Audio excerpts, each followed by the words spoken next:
Welcome. You're in War and Battleground. It is Tuesday, 9 August, year of our Lord, 2022. Huge primaries today in particularly in two states. And one of them is Wisconsin, the other is Minnesota. Let's go to Doug Wardlow now. He's running for Attorney General. These AG seats are so incredibly important, and particularly this one because the winner of this primary today will be going up against Keith Ellison. Doug, give us an update. How's it going today? Only a short while before the polls close out there in Minnesota. What's your day been like? Well, hi, Steve. Thanks for having me on. Things are looking pretty good. Been doing all sorts of last-minute campaigning. We've got people on the phones. I've been out doing door knocking out on the campaign trail right now, in fact, and we're going to be campaigning all the way through till the polls close at 8 p.m. Central here in Minnesota to make sure that every single America First conservative voter gets to the polls, because this is such an important race. It's a referendum on America First conservatism in the state of Minnesota, and we need to win this race, this primary, so that we can go up against Keith Ellison and defeat him. My opponent, he's a rhino, a weak moderate, doesn't want to say that the 2020 election was stolen. He refuses to answer that question. He doesn't think it was stolen. He wouldn't do anything about election integrity. So the contrast could not be more stark. But I'm feeling quite good about things on the ground. We've got good reports coming in from all over the state. I think turnout in greater Minnesota is going to be higher than in the metro area. And so a lot of the Republican base, conservative base is in greater Minnesota. So that's good. And things are looking pretty good. But it's going to be close. So we need everybody in Minnesota to get to the polls. Call everyone you know to get to the polls. And let's win big and send a clear message to the rhino establishment elites that they cannot force weak, moderate rhino candidates on the party, and that the people of Minnesota want a strong, bold America First candidate to go up against Keith Ellison and defeat him. Doug, here's what the audience has had a tough time struggling to understand is why would the party out there, explain this to us, why would the party out there want somebody who's not an absolute killer when Keith Ellison is not just a national figure, he's almost a global figure, given how radical he is? I happen to think he's probably, next to maybe Letitia James, the most radical attorney general in the country, maybe even more radical than Letitia James, if you think about it. Why would they, first off, why would they select somebody at they did this kind of rigged convention? And then number two, how did they possibly think that this, particularly given the limited experience this individual has, how do they think they would ever go up against Keith Ellison? Yeah, that's a great question. What I think it is, a lot of the rhino elites that control our state party, they're set in their ways. They like their little fiefdoms. They have their little sinecures, and they like the way things are. And they don't want to have any bold conservative come in who's actually going to take action. Well, first of all, who's going to beat Keith Ellison, and then change the tone for the Republican Party in Minnesota, make it more conservative, make it America First, and then upset all of the positions and things that they do within the party to kind of hold on to their power. So it looks like they're more concerned about their power and their small fiefdoms and their smaller concerns than they are about beating Keith Ellison, right? And I think the fact that I came so close in 2018 to defeating Keith Ellison, we came within about 3.5 points of beating Ellison in a very tough year for Republicans, got more votes than any Republican candidate has ever received in a midterm election in the history of the state of Minnesota. And I think that scared them because they knew that if I had beaten Keith Ellison then, and maybe we did beat Keith Ellison because there's a lot of voter fraud and we came so very close in a tough year, but that scared them. And they do not want to see me in the Attorney General's office because they know that I will follow through on my promises. They know I am a strong America First conservative. They know I will take bold action starting on day one. And that is frightening to the folks that like to keep on, hold on to their little pieces of power within the party apparatus. They, it appears, would like to just continue managing the decline of Minnesota, managing the decline of America. As long as they're in charge, they think that's just fine. Well, that is terrible. And the people of Minnesota are going to speak up today at the polls and say that's not acceptable. What is it specifically about Keith? I mean, Minneapolis, I've been there many times on business back in my investment banking days. One of the really the most lovely cities in the country, super nice people, but now it's got a reputation of being unlivable and really ungovernable. How does that happen under Keith Ellison? And what I think the Warren Posse doesn't understand is how can the Republican Party how can they accept that? How can they be happy with that? Right. It's completely unacceptable. And you're absolutely right. Minneapolis is ungovernable. Minneapolis right now in Minneapolis, St. Paul, and the cities, crime is out of control. And Keith Ellison has done nothing at all to deal with the problem of violent crime, to deal with the problem of human trafficking and drug crime. We have that problem across our state. And, he's allowed a pervasive climate of lawlessness to take hold. He's waging a war against the police. He has prosecuted so many folks for police officers for supposed crimes, but his office hasn't taken over the prosecution of any other kind of defendant, with one exception. And that one exception that I know of is a business owner who he prosecuted for violating the governor's unconstitutional lockdown edicts during the COVID situation. So he's using the law as a weapon to go after his political enemies.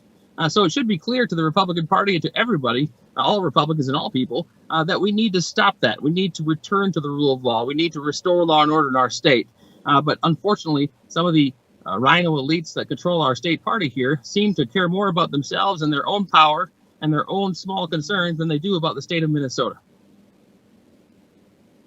Okay, Doug, how do people in the closing hours here open? The polls are open till 8 Central Time. How do people get information if they want to turn out, if they want to help at the last second? Where do they go? What's your social media, and what are people doing? I know you're going to run through the tape. You're that type of guy. Absolutely. We're running through the tape, so please get out to the polls and vote. Get your family and your friends out to vote. Call everyone you know in Minnesota. Send text messages. Tell them to vote for Doug Wardlow in the primary today. If they're in line at 8 o'clock when the poll closes, they can vote as long as they're in line by 8 o'clock. So go to the polls and vote. Check out our website, which is DougWardlowAG.com. We're going to need a war chest after the primary to defeat Keith Ellison, so contributions are very much welcome, of course.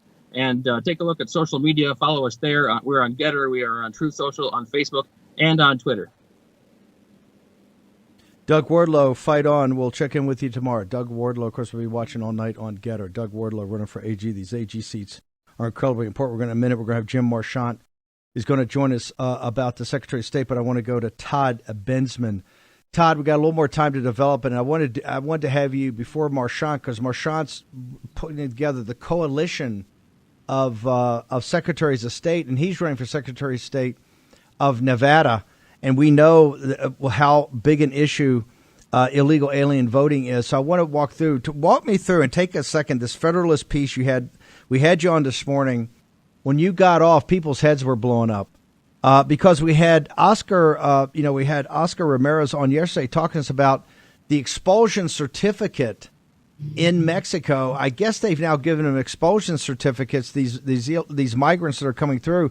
That means when they get into the United States, they can't be sent back.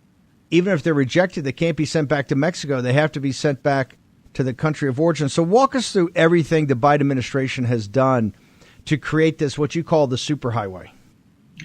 Okay, well, first of all, remember that 40 to 50% of all illegal immigrants who are reaching our southern border are from 150 countries other than Central America and Mexico.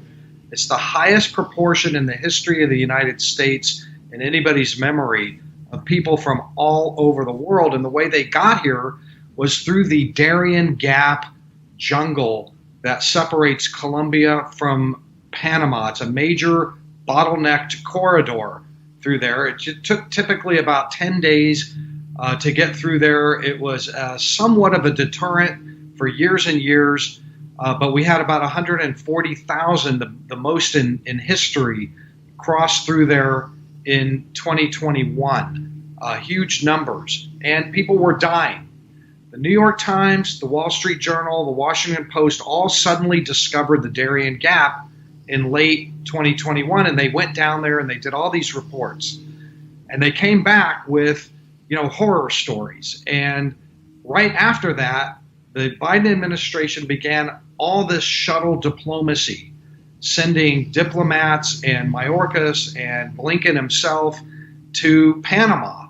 And right after these diplomatic visits, suddenly we saw the Panamanian, it's not a Navy or a Coast Guard, but it's their version of patrol boats on the coast, pull back and allow migrant smuggling boats to go further up the coast to shorten the trip. Todd, can I just ask a question? We had a live report, I don't know, about 2 months ago from Oscar Ramirez and Ben Burkholm. They were down there, and they talked about Mayorkas when he made the trip. He showed up with almost a small fleet of, I think, a black Apache helicopters. Looked like they were doing a survey down there right on this side of the Darien Gap. Is that the time you're talking about that he was down there making these deals or making these relationships? Was that when it happened? Yes, absolutely. Now, in the weeks and months before that happened, that was when they shortened this route. They created a new route.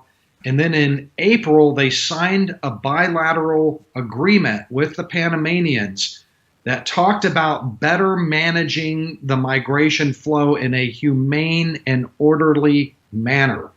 They didn't say how, but what we see is the route shortened by 7 or 8 days and go through much friendlier terrain and less arduous mountains and rivers and that sort of thing, so that more people can cross in a shorter period of time in a safer way, ostensibly. And I do believe it probably will be safer, but already the bandits have discovered this route. You can find reporting about people being sexually assaulted and all the usual things that happen there.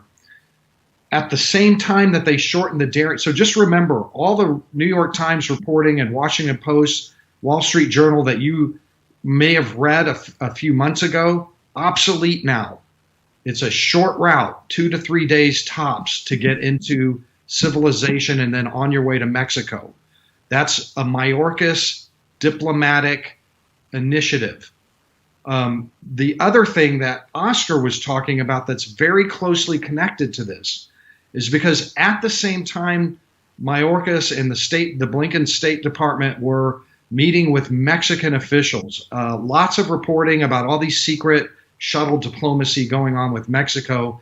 And then as soon as they pinned a deal with them, you had a fast pass visa system put into place. 3 different kinds of permission slips.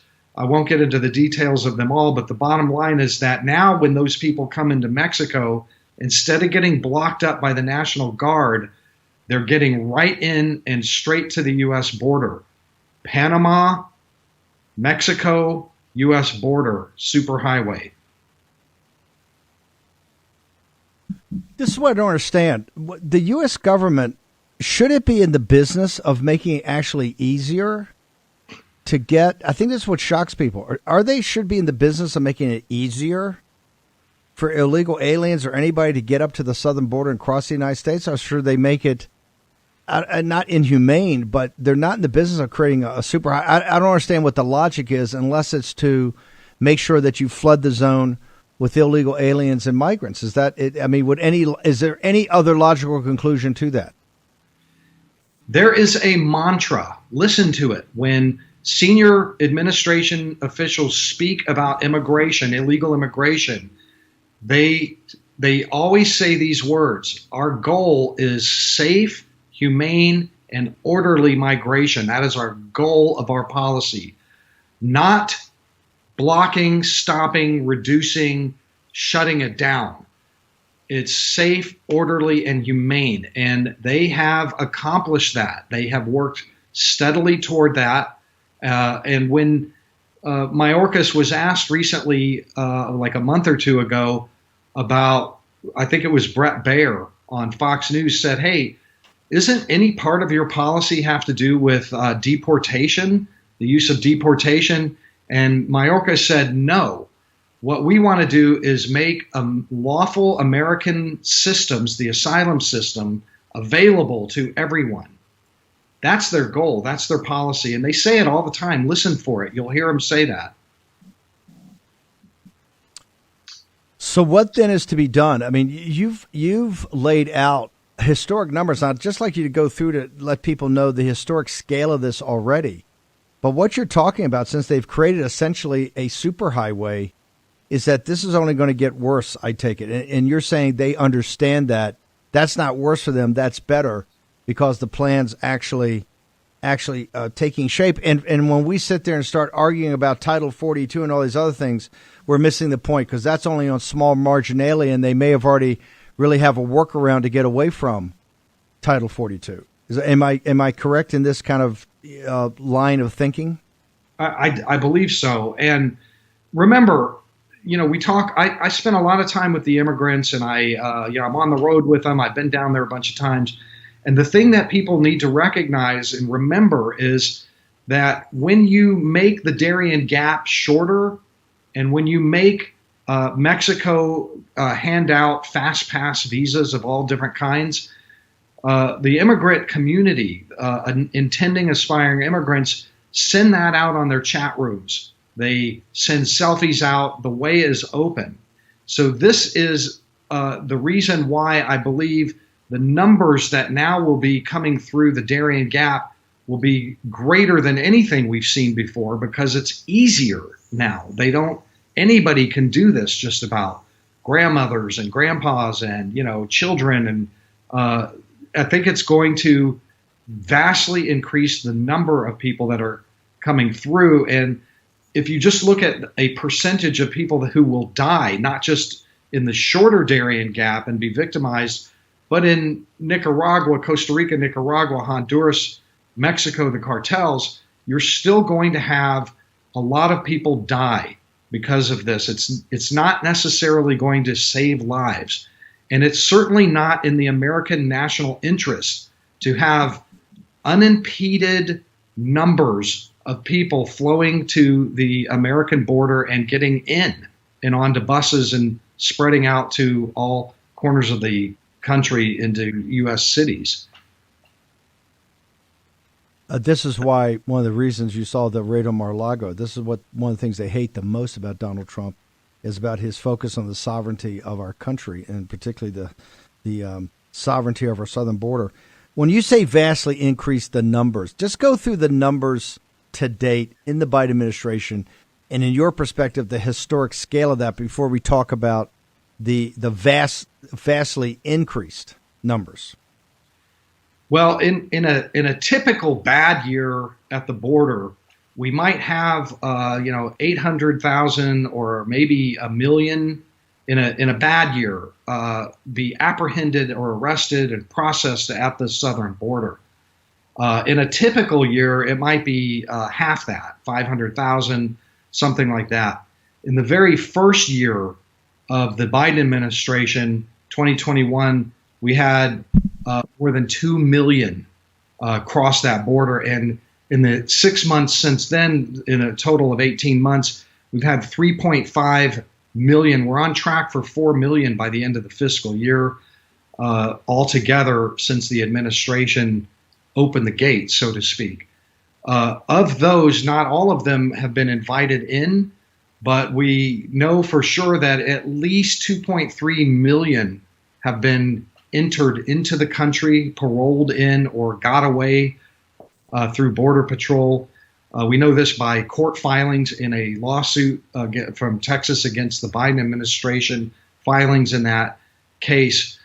So we're really looking at proportions and numbers that are beyond anything in the record books since the U.S. started keeping records. In fact, the rate of incoming over the U.S. southern border exceeds the highest number that we ever saw coming through Ellis Island in 1907.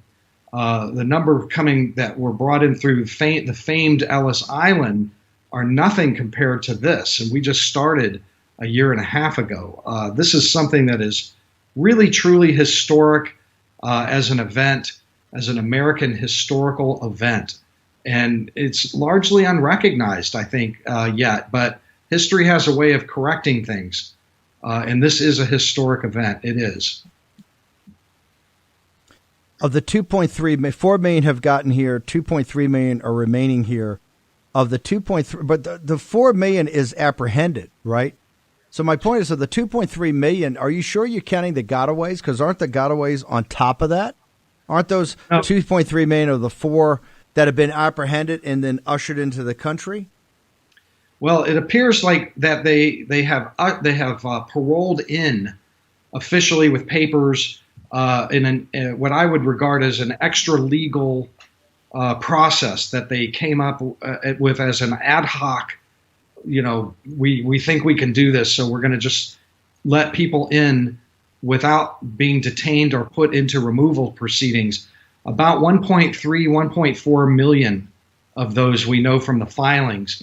And on top of that, we're looking at about 900,000 gotaways. So I'm adding all those together. That's by the government's admission. Have you seen? I'm just asking you of the four. Then let me go back to your other number, 4 million.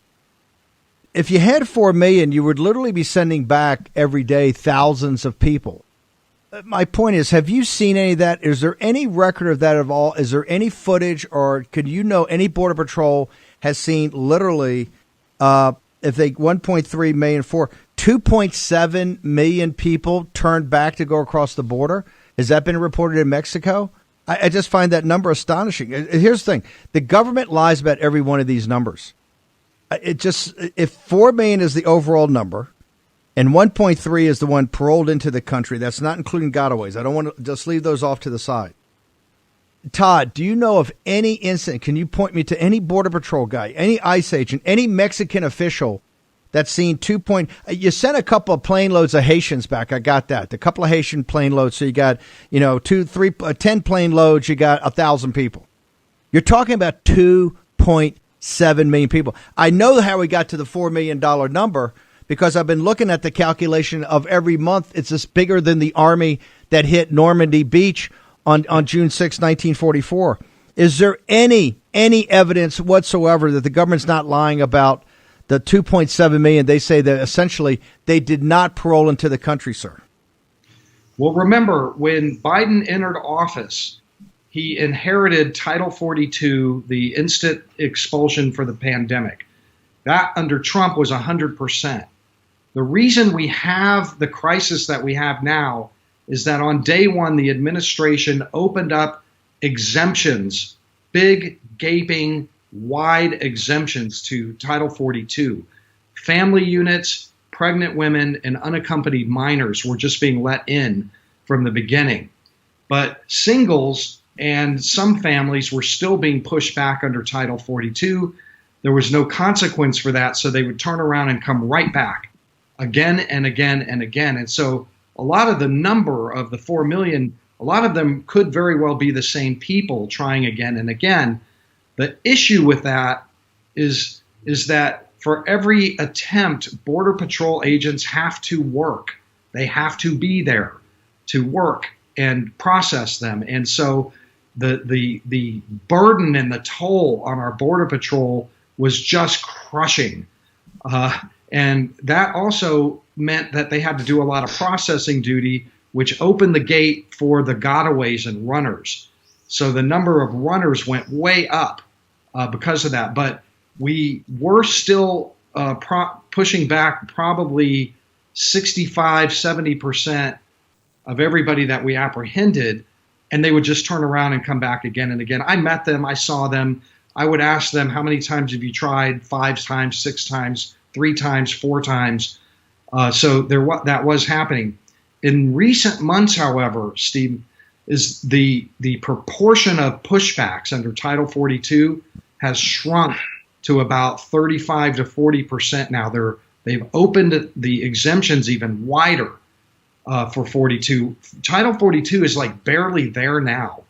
And the number of people that are being pushed back is shrinking probably in anticipation of lifting it entirely.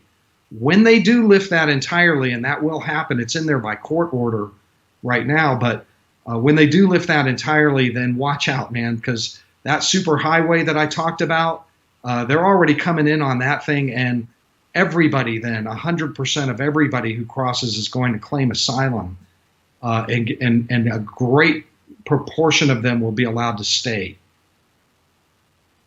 Just before you go, this thing, Adams is having press conferences, and they're in meltdown because a couple of busloads of illegal aliens get sent up from Abbott. The mayor of Washington's called for the National Guard. She was turned down.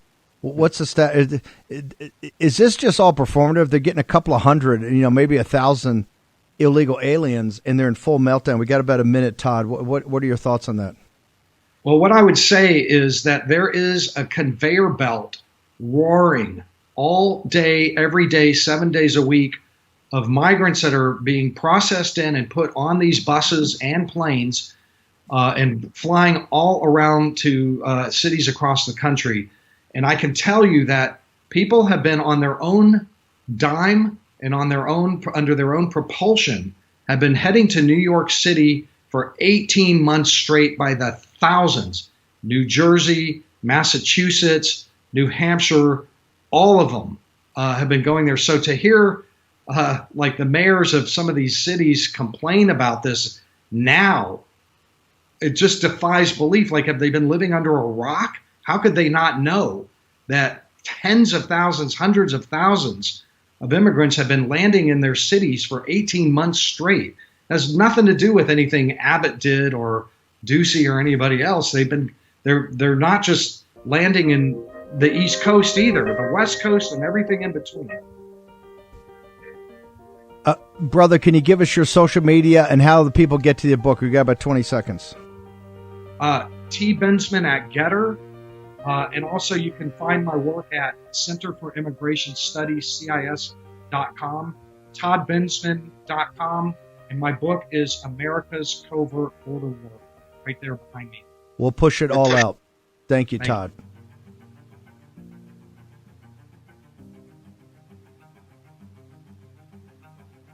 War Room Battleground with Stephen K. Bannon. Okay, welcome back. Tuesday, 9 August, year of our Lord 2022. I asked Jim Marchant. Jim, the reason I wanted to have you follow Todd Bensman, you see the games that the Biden administration, serious, deadly games the Biden administration is playing on really driving mass illegal immigration into our nation. You are the head of the coalition of all the secretaries of state that are running. You're also running for Secretary of State in Nevada that has so many hardworking Hispanic Americans there. And the last thing you want is the zone to be flooded with essentially cheap labor that drives down prices and also drives down labor salaries. In addition, you've got this problem with voting. In addition, you've just shown me, I think, a press release you guys are putting out that you're challenging the Biden administration. The Biden regime has come up with these executive orders that nobody really fully understands except for you, that looks like they can intrude into the November 8th election. So first of all, I'd like your thoughts about what's happening with the illegal alien invasion of this country, with all the tricks they're playing, all the games they're playing. And then I want you to tell the audience what's really going on about the election in November. Yeah, you're exactly right. The illegal aliens that are coming in are a huge issue when it comes to voting. Here in Nevada, the DMV registers everybody. And so that means the illegals, they don't check. They're relying on the Secretary of State to do the checking and either kick them off the voter rolls or not, which they're not doing. And I promise you that's something that I will do when I get in. We're going to use every option to make sure that everybody that registers is legal to register, is a citizen of the United States. So that's a huge issue. And it's a result of the open borders. I mean, everybody knows what a disaster that is down there. I mean, your previous guest here illustrated it perfectly. So we have huge problems. I think you said that elections have consequences and rigged elections have catastrophic consequences, and that's a perfect example of why. And then what happened 2 days ago with that bill that was passed, authorizing 80,000 more IRS agents, spending 400 and something more $1 million or $1 billion. I forget what it is, but anyway, and then raiding Mar-a-Lago. It's all a result of us not paying attention to our election system and letting it get in the shape that it's in, and we've got to fix it. And that's exactly what we're doing with this coalition. And we're fighting like crazy out here to solve the problem. And the way to solve it is to get America First Secretaries of State candidates in there, just like the other side, Soros and Harry Reid, figured out in 2004. And that's exactly what we're doing. And they're scared to death of what we're doing, especially what we're doing here in Nye County in Nevada. We actually are going to have a county vote on our new election system in November. we were able to get our clerk appointed last Tuesday, actually a week ago today, interim clerk, and we're putting together actually a unbelievable new system, very simple, very transparent, that we're going to roll out all over the country, and first in Nye County, and it's going to happen in November. So it'll be the first county to have this new system in November, and they are scared to death of this. Our Secretary of State here in Nevada is trying to circumvent what we're doing by adding some regulations to stop some of the things that we're going to implement in this new system.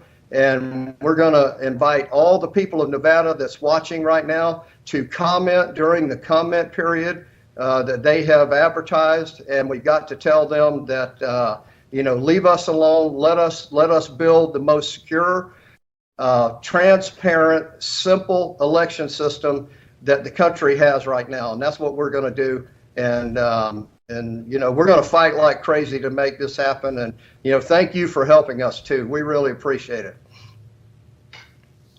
Well, no, this is absolutely incredible. Listen, just the core of this system, is this system, I take it, going to be without machines? We're actually going to have paper ballots and count them. Is that what you're putting in Nye County that you think you can roll out throughout the state? Talk to us about that. What are you putting in Nye County? How are you going to roll out through Nevada? And why do you think this is a prototype for the United States? Yes, it is without machines. We might have some machines just to get around some ADA restrictions and regulations, but yes, it's going to be predominantly without machines. The primary system is going to be our paper ballot system, and with anti-counterfeit measures built in, and it's going to be voting on a precinct level basis, and so we can get the votes counted in a timely manner. We've got tremendous support from the community in Nye County.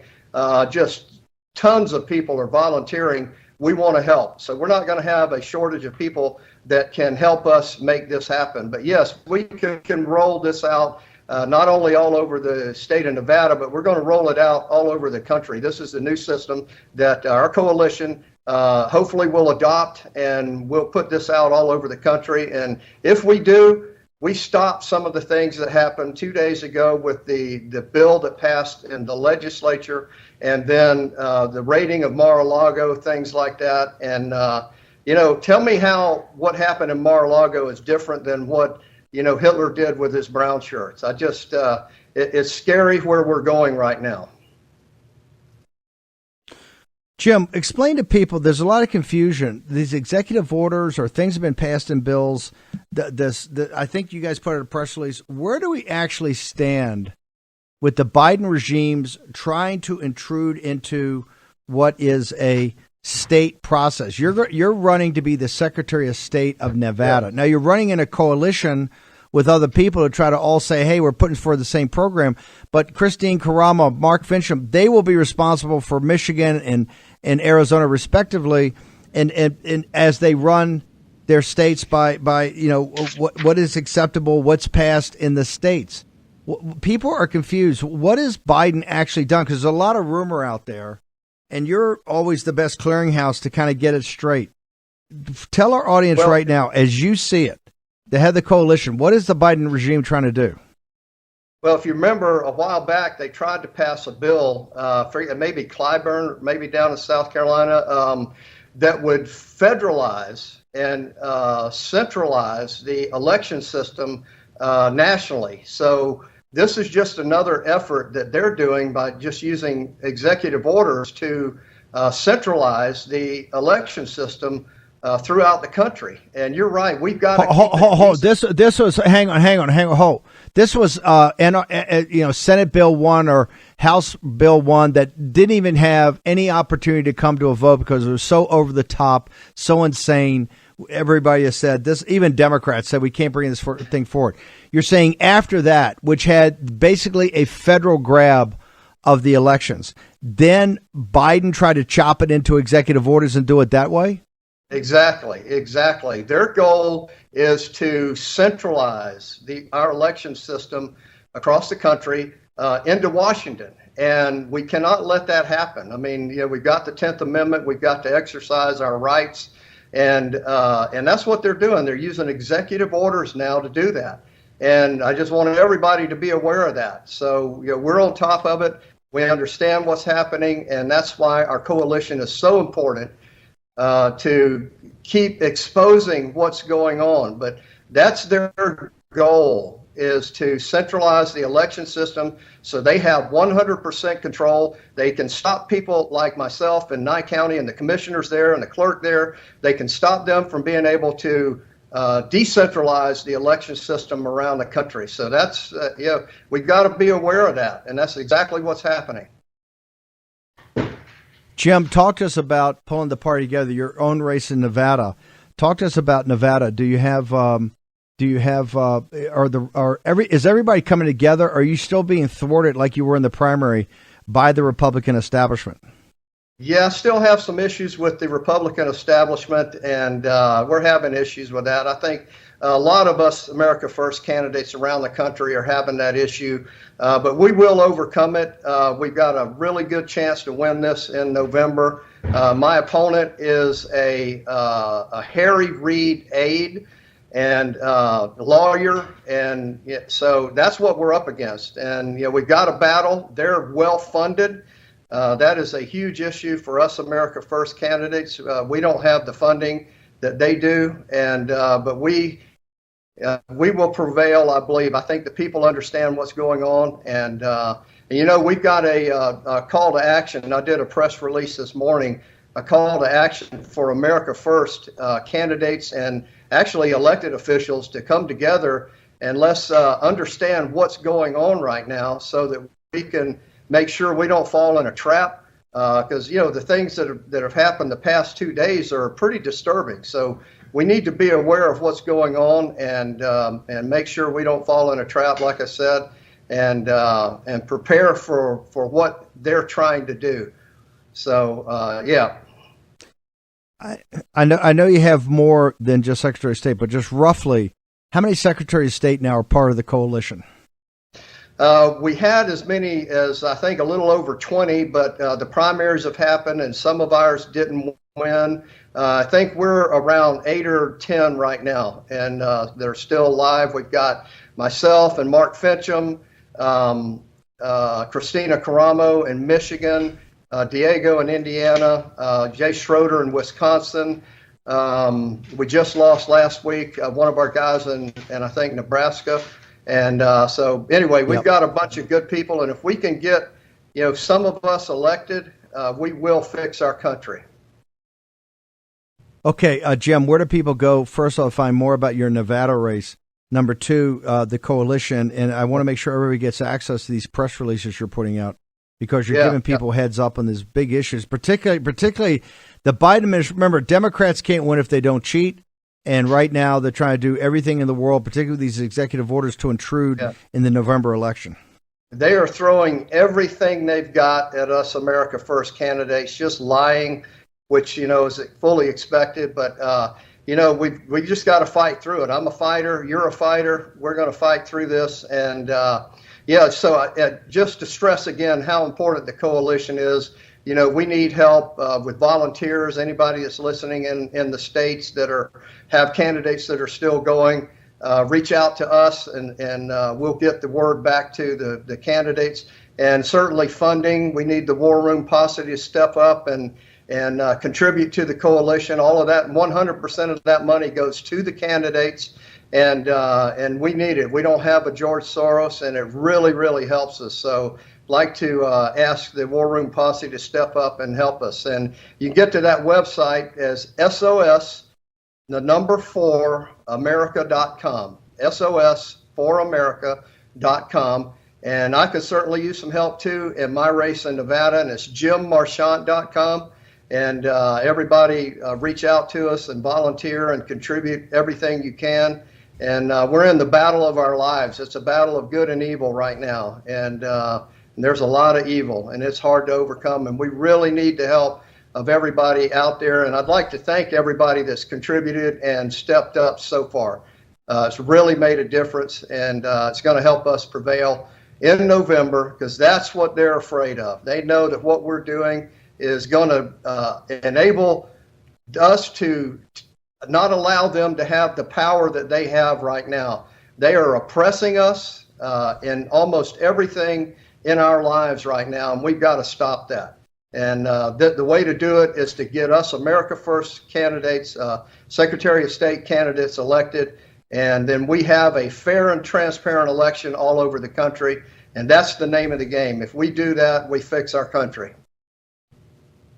No, but they can't. If they can't cheat, they can't win. So if you have Secretary of State like Marchant and Fitcham and Christina Caramo and others of this ilk, Diego, you're going to have fair elections, and then it's whoever wins, first past the post, and you'll find out that 89% of the time it's going to be the MAGA America First candidate. That's why they're throwing up everything, because they're scared to death we're going to get to free and fair elections, and they understand that that's the end of the radical Democratic Party.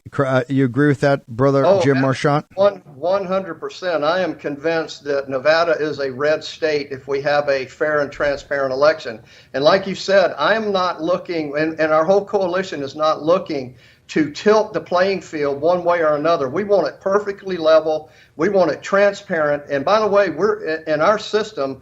I'd like to announce it on your show at some point when we finalize all of the details. But we're going to have cameras. We're going to have live streaming. We're going to have people watching everything. And there's nothing that's not going to be transparent in our system. And that's the name of the game. Right now, the people do not trust our election system around the country. And we've got to gain that confidence back. And the way to do it is to simplify it, get rid of the machines, because everybody knows computers can be hacked. And so that's why we've got to get rid of them and go back to the basics and hand count paper ballots with anti-counterfeit measures that have watermarks, holograms, other proprietary technology in them. That's what we've got to go to. And that's exactly what's got the other side scared to death, to the point they're doing these executive orders and trying to centralize the election system to Washington. So we are not going to let that happen. Jim Marchant, American Patriot. Thank you, brother, for joining us here in the War Room. Thank you, Steve. Really appreciate it. Thank you. This is what Battleground's all about. Marchant, the Secretary of State races, AG races, the House races. I mean, this thing is getting intense. And I will tell you, when you come up with a solution like he has in Nye County, they're apoplectic. The Biden administration is trying to, if you think they're playing games on the southern border, and there is just horrific. And I still don't, from Bensman, I'm going to double check some numbers tonight. I'm not quite buying 4 million across and 1.3 million they waved in and 2.7 million. No, we monitor this virtually daily. I don't remember 2.7 million. I realized we had Title 42, etc. Let's go ahead and play. Let's go. We got a clip from CPAC. We'll go ahead and play my clip. One last thing. The biggest scam they have, the biggest con, is not just the appropriations process and how they fund it. It's the Federal Reserve. Okay? 0.5% of the citizens of this country own more assets than the bottom 90%. That's all happened over the last 10 years since 2008. We took a monetary base of back in the 80s of $800 billion. The balance sheet of the Fed was $880 billion under President Bush, right? Balance sheet of the Fed is $9.5 trillion today. The debt's $30 trillion. We have $100 to $150 trillion of contingent liabilities. All just because we're the prime reserve currency. The greatest export we have is the dollar. But all of that rests on the shoulders of our children and our grandchildren. Those are all due bills that are come due. All we've done is we've just cranked everything up. That's why they're talking about these ridiculous, insane bills of trillions of dollars, because the Federal Reserve will print the money. The Federal Reserve, by the way, that's owned not by the American people, a central bank that's owned by 24 prime brokers, being J.P. Morgan and Goldman Sachs and Morgan Stanley. How does that work? And governors that kind of selected, but 12 years. And the best governor we've had in the Federal Reserve right here in Dallas, Richard Fisher, who told you what was going to happen by going to negative interest rates, told you what was going to happen by printing all this money and having $4, $5, $6 trillion, $7 trillion, $8 trillion, now $9 trillion on the balance sheet of the Federal Reserve. It's going to cause, you talk inequality, it's not a $15 minimum wage, that's tip money. We have, I think M2 today is what, 22 or 23 trillion dollars. That's how the administrative state pays for itself. We don't need to audit the Fed. We need to end the Federal Reserve. The Federal Reserve has usurped its power and the power of the American people and our elected representatives. And no, they do not have the consent of the governed. We will not comply. We will not submit, and it must be ended. In closing, let me just remind you, from the founding of this nation up to the founding of the Federal Reserve, for those 100 years, Hamilton versus Jefferson, Andrew Jackson, Abraham Lincoln, Henry Clay, Teddy Roosevelt, William Jennings Bryan, the whole concept of 19th century is almost entirely the politics of money. It was actively debated what the currency was. Who controlled the currency? What was a central bank? Who controlled the central bank? After the Federal Reserve was formed, we've lost that. That is going to be one of the, if not the most major issue we have. We have to end the Federal Reserve. We have to turn it back. That central bank is going to be owned by one group. You know what that group is? The American people. The American people. Not a bunch of fat cat prime brokers on Wall Street. Not guys like, not third-tier bankers from fifth-tier firms like Powell. You're going to have the American people control their own bank and their own currency. Okay, right there, the politics of money. We're going to get back into that tomorrow morning at 10 a.m. My CPAC speech we're going to break down, plus many of the interviews we did at CPAC, including from you, the deplorables, the War Room Posse. Until tomorrow morning at 10 o'clock, you've been in the War Room.